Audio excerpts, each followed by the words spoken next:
Al pie del Ávila majestuoso, a 920 metros sobre el nivel del mar, en un valle de verde geografía que se abre de este a oeste, surge Caracas, la capital de Venezuela.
And now, our feature presentation. You are watching a master at work. Go get some! What is up? My name is Rafael Chacín, known as El Capitán Rafucho, Raf in the building, Raf in the motherfucking building, and welcome to another episode of Straight Outta Nation, because this time is a Rush and Shine Sunday, because we're going to preview the Raiders versus Chicago Bears, and of course, a little bit of the week number 4 in college football. So how y'all feeling this Sunday? The Sunday morning, afternoon, the sun is shining. So we go, Raider Nation, because it's game day. Make sure to subscribe to Capitán Rafucho on YouTube. Also, you can follow me on different social media at Capitán Rafucho on Twitter, as known as @, at Capitán Rafucho 93 on Instagram. Also, on Kick at Capitán Rafucho 93 on Kick.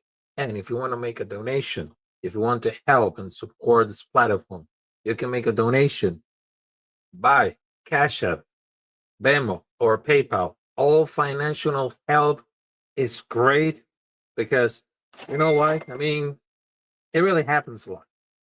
Really happens a lot. So, Raider Nation, how you feeling this Sunday, bloody Sunday right now? Because it is time for the game day.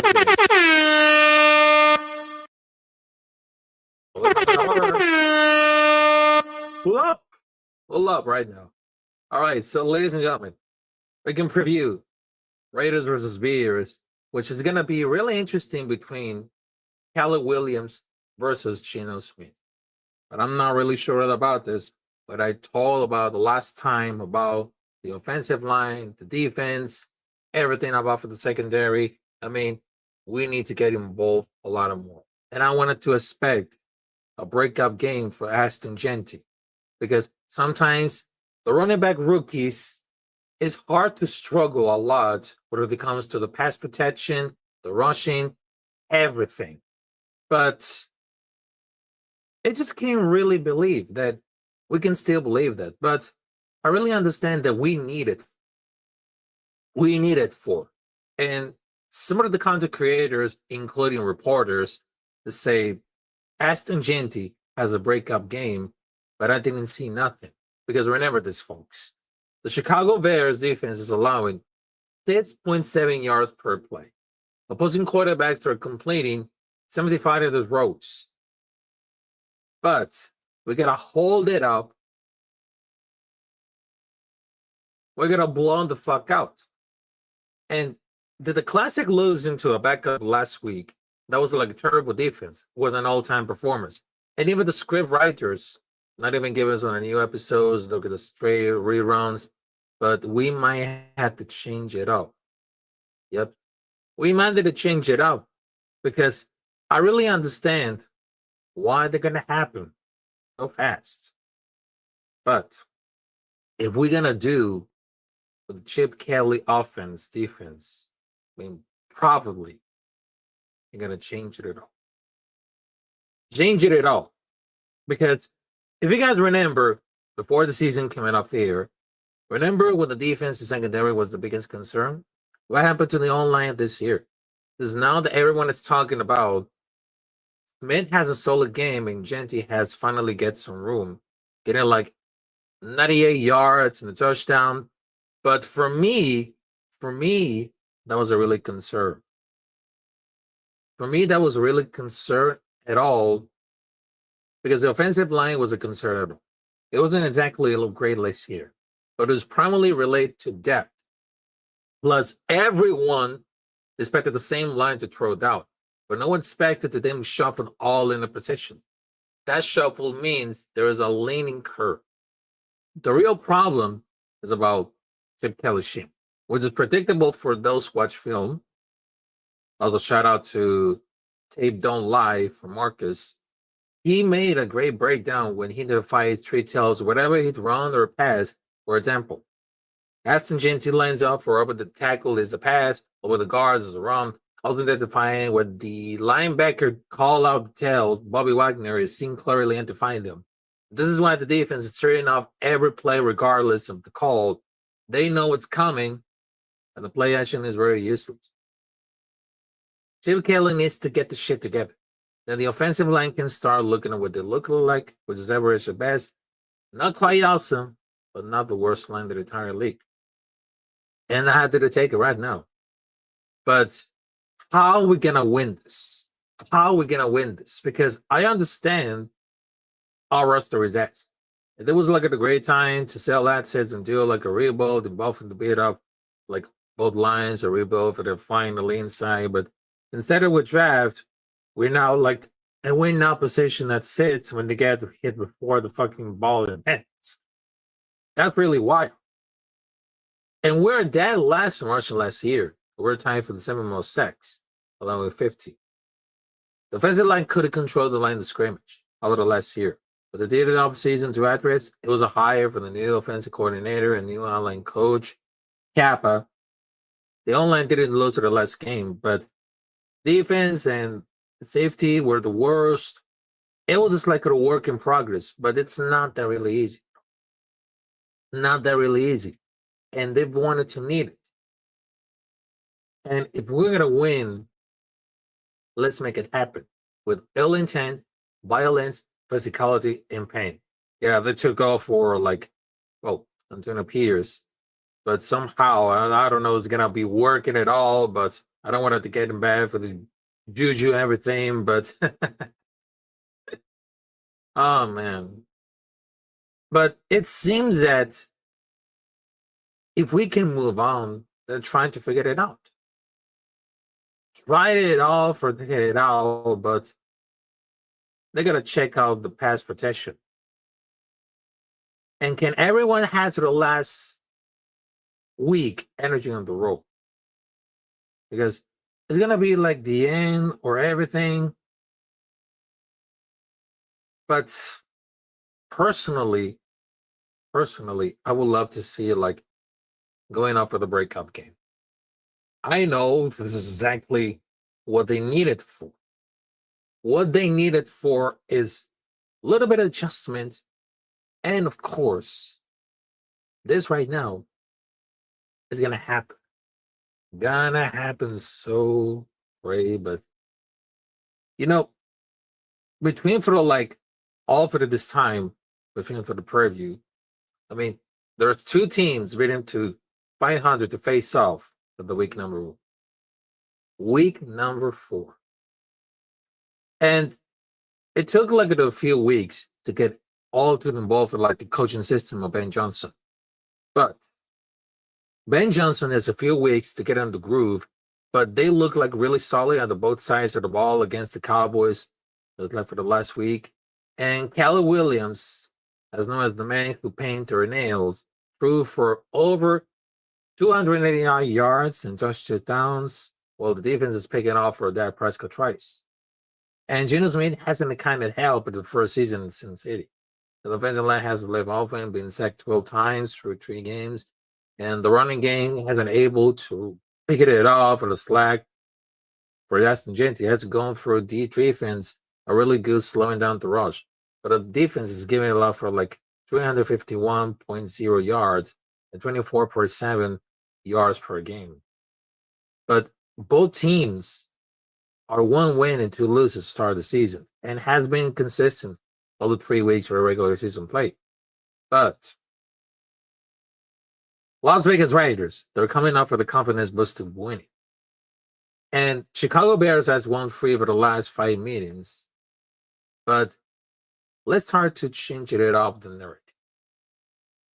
Because all the fruit of the years, can anyone can flip the script and get all of it? Because we need to win. This is like a must-win situation coming up there. And I know some motherfuckers, some of the y'all, they're going to pick Chicago Bears to win, but it's not going to happen. But they're trying to bounce back at home at the Allegiant Stadium. But for me right now, I mean, they're going to try and bounce back. Try it now. Because I understand, because we had to do bounce it after the weekend.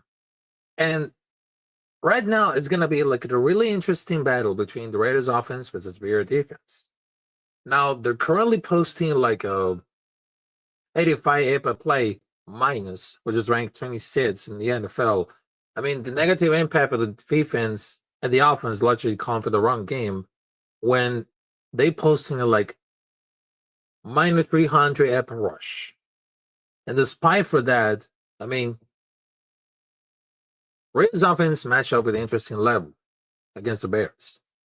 It is going to be able to get explosive plays, which increase the EPA, but they had to struggle to maintain constant and success, but the run and passing attacks causing inflated numbers and inconsistency.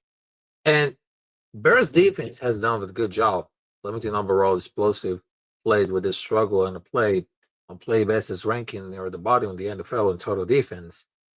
But they will have face off a defense that is bottom 8 in terms of run defense, which they hopefully allow for the Raiders to get the run offense, to get a little push, find some success, which has been a poor running attack. In terms of passing offense, they struggle incrementally, will improve. They can limit the turnovers to get Brock Bowers more than bold, who seems coming along from the jury. And the biggest issue for the Raiders will be consistency. As they rank number 32 in success rate on explosive plays, they really like it at all. But it's not that really quite similar, but they need to fix it off with interior offensive line. And what now we're getting the focusing. Whoever is going to be under the trenches, it was still not worth it. Al's Cap has been in right guard after Power Johnson suffered a concussion and missed week 2 against the Chargers. But it's no secret that those results for the interior online has been horrible so far this season. And yes, they're going to know that they're going to blame it. But I really understand why they're going to do about it. Because we got a lot of faith.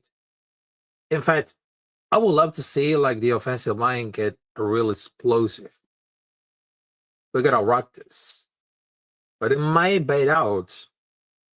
But when I heard that Cabo can even start, I mean, they're going to be training after the game. But I really understand we're going to be really stable. Really stable, but that will help. That will help at all. And the week number 4, it must be like in a situation. I mean, up there. I mean, it's not going to be a humiliation ritual. It's not going to really happen. Not going to really happen at all. But they trying to figure it out about the coaching staff, Jackson Power Johnson before the game. I mean, it came to that. This is going to be splitting time with Capitán, which is going to be like a borderline organizational bad practice. But all we know about it, that JPG was called to many necessary penalties last year. And I heard maturity issues, but that's never brought up. The coaching staff is saying that he can make the right calls, but also complement JPG's potential as a guard. But there's a missing link coming up there. And at this point, some kind of personal reason between the staff and GPJ. But he say no way to move back to center, but it's a completely different animal, not to start over Kappa. If not the worst starting guard in the league. This is beyond not calling the reputation of the staff, investing too much. Not investing too much, but he's got to get it right for someone. Getting right. Because this is one of those games that something must change at all. Because they had different teams, different coaches, different rosters. Previous game is rarely a lot. But last play, they play against Chicago Bears, was supposed to get a right game, and they crushed us. And we needed to split it out. Flip the script and get it done. Because around for the defensive stats, or basically a single blowout loss to the line, the Bears' defense is not that bad. 72 trees and Bears, and Geno threw 2 pick six. I mean, they're going to be happy at all. But obviously, between for the game, I really hope that this is not going to be like a trap game. Not at all. And we had to do like really patient, really get involved. We all hope to see that. Salute to Raider Rob. Our opinions in the building to say, Raphael, good morning. Let's fucking go, Raiders. We got some comments right now to say hi. Also, Junior 21 to say what you're talking about. I'm talking about football. And here's my brother. Wayside Media is no, it's Pearl. Ready to suck, bro. We all know. We all know that we suck. We all know. But oh man. But I'm gonna check out the injury report because right now it feels like a lot of players of the Chicago Bears that are getting out and questionable. So check this out. Because I know that this right here, it's not going to be a really concern, but some of the Raiders players, they're playing in full, that there was one player could be out for a concussion. You know what that means? Yep. That means it's Michael Mayer. So I'm going to tell for the injury report for Las Vegas Raiders, the tight end Brock Bowers, for the knee injury, he has full practice from Wednesday to Friday and is able to game. For the safety, Jeremy Chin with the pectoral injury has limited practice on Wednesday. They have full practice on full, which is he's ready to 100%. For the tight end, Michael Mayer, for the concussion injury, on Wednesday, Thursday, and Friday did not part and he's out. Cornerback DeCamio Richardson with a hamstring injury, he has limited practice on Wednesday and Thursday. And Friday, he got full practice, which is questionable. For the Chicago Bears, there's 3 players who could be questionable. DeAndre Swift as a running back, Calvin Gordon, defensive back, and the tight end, Colston Love. And there's 3 players who can out. Those 3 players of the Chicago Bears are out, which is the linebacker TJ Edwards, defensive line Grady Jarrett, and the offensive line Darnell Wright, because one of them they have the same injury, which is very different. Hamstring injury, knee injury, and elbow injury. That's really different at all. But if we need to get involved a lot of this one, I mean, there's going to be like a must-win situation. Or if it's don't, it's going to be too late. Really too late at all. But I really understand that we're 1-2. It looked horrible for the last 2 games. That means like really nothing. But if we can flip the switch, that could be everything. That could be everything to make it right. And I really understand why it had to do with over 90 yards. But they just wanted to need it at all. They just wanted to need it at all, but if we can flip the script, that would be great. Because we need more like an Aston Gentry breakup game.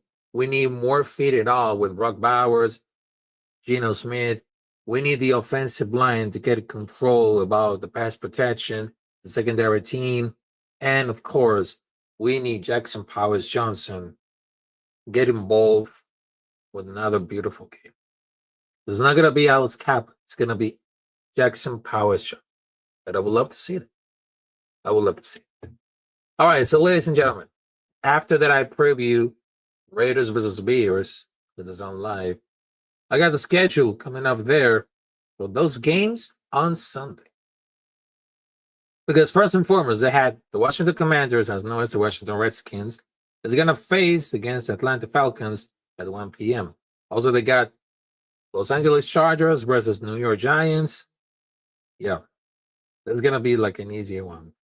Also, we got Tennessee Titans versus Houston Texans, Philadelphia Eagles versus Tampa Bay Buccaneers, Carolina Panthers versus New England Patriots, New Orleans Saints versus Buffalo Bills, Cleveland Browns versus Detroit Lions, Jacksonville Jaguars versus San Francisco 49ers, Los Angeles Rams versus Indianapolis Colts, Las Vegas Raiders versus Chicago Bears, which is going to be at 4:25 p.m. Eastern Time, which is 1:25 p.m.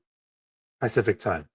Also, they got Baltimore Ravens versus Kansas City Chiefs. Also, they have Green Bay Packers versus Dallas Cowboys at 8:20, which is a Sunday night football. And also, tomorrow, Monday, they have both games, which is going to be in different hours, 7 and 8 p.m., which is New York Jets versus Miami Dolphins and Cincinnati Bengals versus Denver Broncos. And they're playing an international game of Dublin, which is, well, Minnesota Vikings versus Pittsburgh Steelers. And guess what? Well, guess what? I mean, the Steelers are winning. Doesn't care about it. Doesn't care. But I really hope that Vikings, because I pick Minnesota Vikings to win, but not gonna be really easy. Not gonna be really easy at all. But yeah, it happens all the time. It happens all the time. Also, let's just talk about a little bit of college football, which are really interesting. A lot of things more, including two games that are really interesting to look to. It is the all robbery of Alabama versus Georgia. And Alabama took off the W against Georgia Bulldogs. And then the classic one, whiteout, Penn State versus Oregon. And I will tell you like this one, and I'll repeat once, I repeat twice. Drew Allard is very good at backup quarterback, not a starter. All right? He's not a starter. He's a backup. That's what I said. Just wanted to name off a new t-shirt to say Drew Allard is just a backup, not a starter. All right? There you go. There you go right now. And to be honest right now, Oregon just beat the hell out of the Penn State, even though it was at a whiteout. But to be honest right now, they haven't filled something. And every other play with this game was a 4th and short. And that doesn't even make sense, but it's really true. Really true. And after the third one, they get used to seeing it, the Phil Norman at the end, and the line crew somehow fucked up in every single down. Constantly. And I had to say that James Franklin and Drew Allard couldn't do it. And they were correct. That was like a great call for the haters. But generally, I mean, if you're a Penn State fan, you must be sucked. You blow out 10 opponents a year and you lose both close games. Where's the fun of winning close games? No one. It really sucks. it really sucks because they were assigned to losing, whether they're down touchdowns early in the fourth, and it was being outplayed, and they accept the fate. They fucking play lights out to even up, carrying the momentum into overtime, intercept the 2-point conversion, and probably lose. It was just like in another Charlie Brown episode. But yes, it was just like only James Franklin is holding the ball. But it just reminds that Penn State, it's just like San Diego Chargers in the 2000s. Clearly a good team, but being a fan of that team, you will never honestly had hope until you did it. Those dashing more moments later, and you wonder why you failed it again. Why you failed it? In the first 3 quarters, that was like a low-scoring slugfest, which just like, oh, that was a young fest. Overtime in the to what the fuck? I mean, I certainly they're really cooking it up. It was all under control until like the Pac-12 after the dark side of Oregon came out. And Oregon came after dark once the head of the night time of the West Coast. And that was just like, man, that was like completely fast at all. Completely fast. And how? How is it going to happen? I mean, after beating in overtime against Penn State. And then it's just like, man, this one is so legendary. But it was just like, Dan Lanning of the Dogs are slowly entertained the Baker Mayfield territory. But it's really fun to watch. He's always aggressive and takes advantage whatever they can find it. But actually, I mean, apparently they show about for the tendency, which is so much impressive about for the running game. Yep. Even some other fans that say they hate Oregon, but they still continue to get really coached. But they need to get more improvement about for this coaching, the running game, and of course the secondary. Because before Penn State versus Oregon State, I mean, the coaching is very poorly coached. And that defense could be better because I don't think got to pressure the quarterback in once. And last year they had total 7 sacks, and I don't think they were gonna even too much. And the program was sinking fast. Second year with the G6 with the budget currently bigger than G6 programs are already struggling. And what's gonna happen with the comfort of media? Trigger realignment. NIL and institutional greed will be dead kneel for the college football. And the online just scream it out after the holding call that was heard, but everyone the referee announced the penalty. This might be like a flip up with the script, but the Oregon Gone Dogs, I mean, they just wanted to earn this.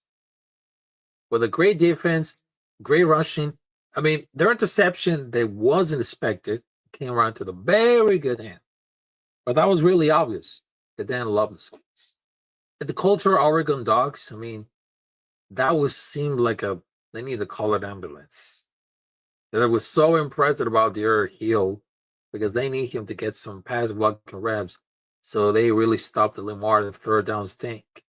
And what the hell are they going to afford for the fourth down? Just kicking out the field goal over the 2 scores. And they just became something incredible. Something, anything. And that was like at the great end of the road and definitely at the first overtime series. They didn't see whether the play for the second overall, but definitely a good sign. He was like after getting banged out for the end of revelation. That was like pretty it. Pretty it right now. Oh, pretty it right now. SB has to say, let's go, Ralph. Salute to you, SB. Salute to you. And between for Alabama versus Georgia, because I know it's a hate week for all college football, but I want to expect Georgia Bulldogs to win this.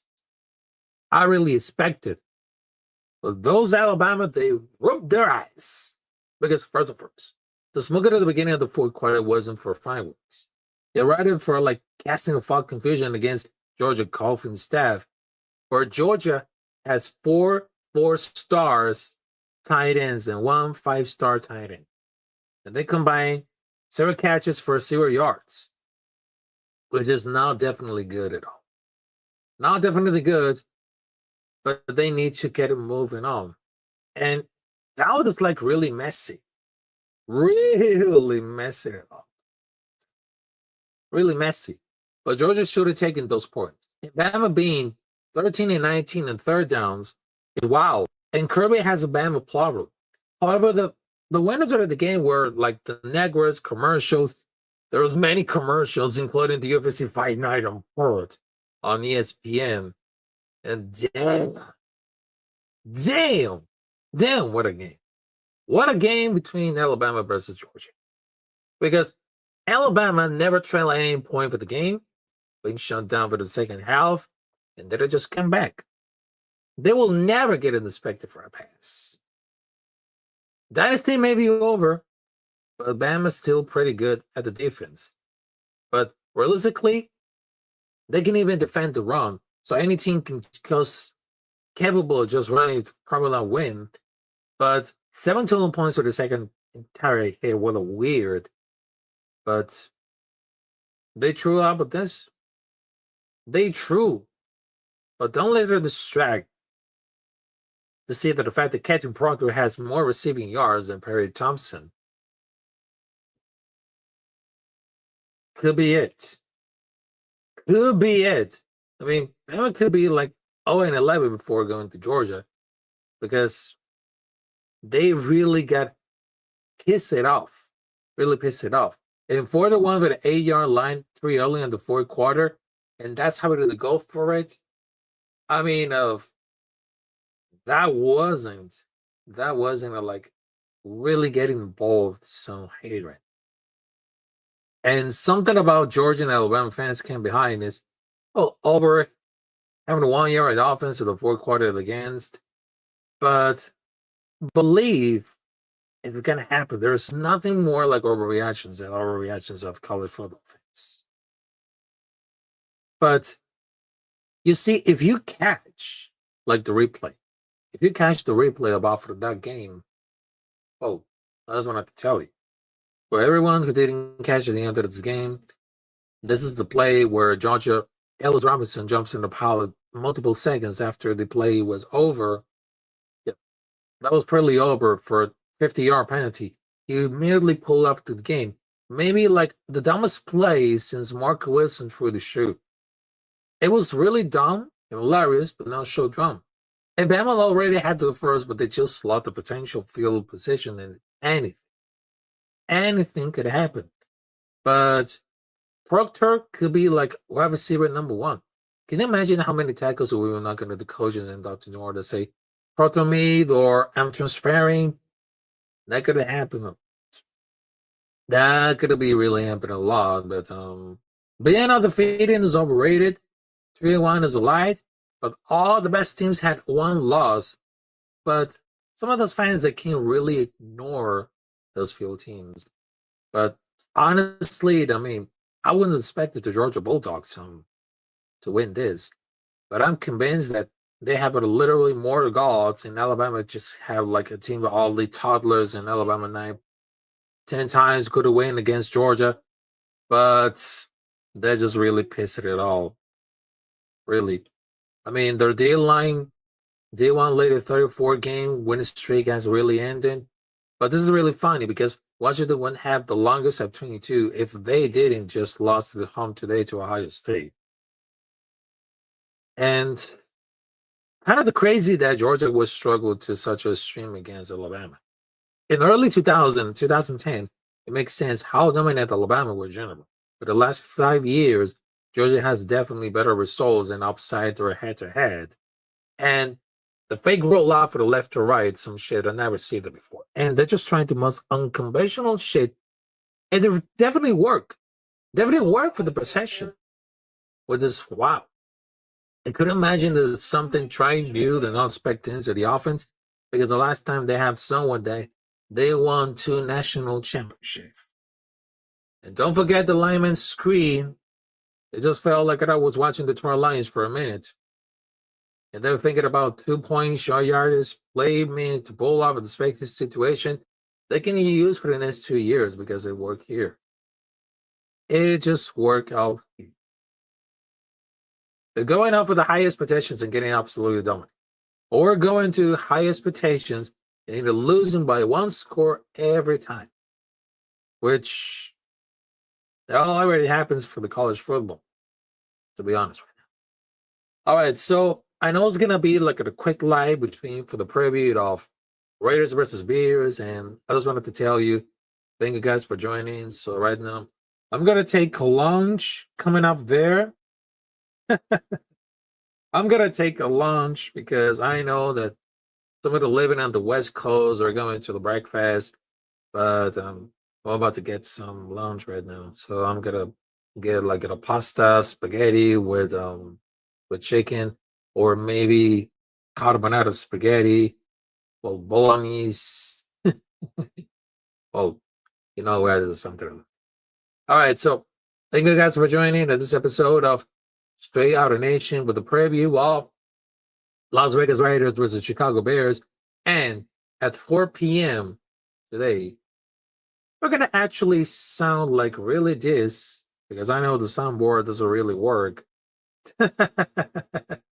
So we can actually sound like Monday Night Football from ESPN or NFL on Fox or NFL on CBS, because today we're going to make some history coming up. Because we're going to do the play-by-play in Spanish between Las Vegas Raiders versus Chicago Bears. So this one is going to be so epic that it'll blow up your mind. Yep. It's going to blow up those minds coming up there. So I would love to see that. All right. So check this out, folks. I'm getting out of here. So thank you very much. Don't forget to subscribe to Capitán Rafucho on YouTube.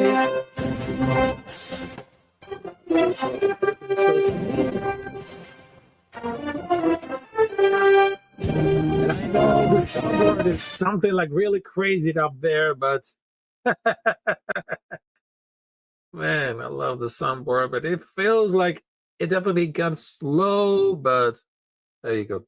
All right, I'm out of here, guys. I'll see you there at 4 p.m. during the game play-by-play between Las Vegas Raiders versus Chicago Bears. Salute to y'all. Peace out. And this is Raider Nation, motherfuckers.